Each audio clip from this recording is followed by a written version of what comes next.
Court has tossed out Jussie Smollett's conviction. They say retrying him wasn't fair since the Cook County State's attorney had already dropped the charges over the alleged hate crime hoax. Smollett's legal team just finished talking to reporters. Tia Ewing is live with what they had to say. Tia. Well, they had to say a lot, Sylvia and Terrence. Of course, you know about the Illinois Supreme Court's decision. It was pretty cut and dry, 5-0, that they agree that the agreement that Jussie Smollett had with Kim Foxx's office should have stood, agreeing that the charges would be dropped. Criminal charges dropped against Jussie Smollett in exchange for a fine and community service. And his attorney, Smollett's attorney, Ninye Uche, says that his client is innocent and should have never been tried in the court of public opinion. If this was the regular Joe down the street, this case would never even have gone to trial.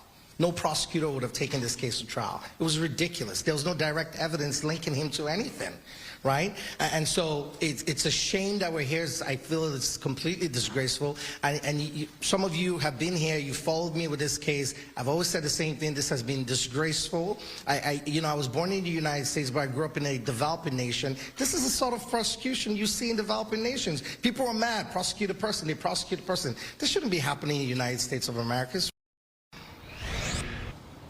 He went on to say this was no prosecution, it was a persecution. Of course, we are going to talk to Kim Foxx and get her take on this decision. Also, I do want to point out that Ninye Uche did say that Jussie Smollett did complete the terms of his agreement with the Cook County State's Attorney's Office. Of course, we'll have that for you tonight at 5. Live in the West Loop, Tia Ewing, Fox 32, Chicago. And Tia, Special Prosecutor Dan Webb says today's decisions have, quote, nothing to do with Mr. Smollett's innocence. He put out this statement. The Illinois Supreme Court did not find any error with the overwhelming evidence presented at trial that Mr. Smollett orchestrated a fake hate crime and reported it to the Chicago Police Department, or the jury's unanimous verdict that Mr. Smollett was guilty of 5 counts of felony disorderly conduct. In fact, Mr. Smollett did not even challenge the sufficiency of the evidence against him.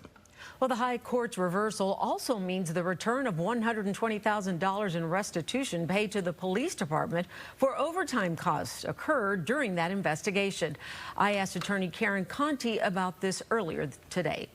There's a civil suit against him for all of the damages caused, and that is not affected by this opinion. The police can still go after him for the $120,000 or so that it cost the city, because again, this does not impact on whether he was guilty or innocent. It has to do with the whole procedure that was used. But going forward, like I said, this is good because defendants need certainty, the prosecutors need certainty, and hopefully this will be the end of the Jussie Smollett saga in Chicago.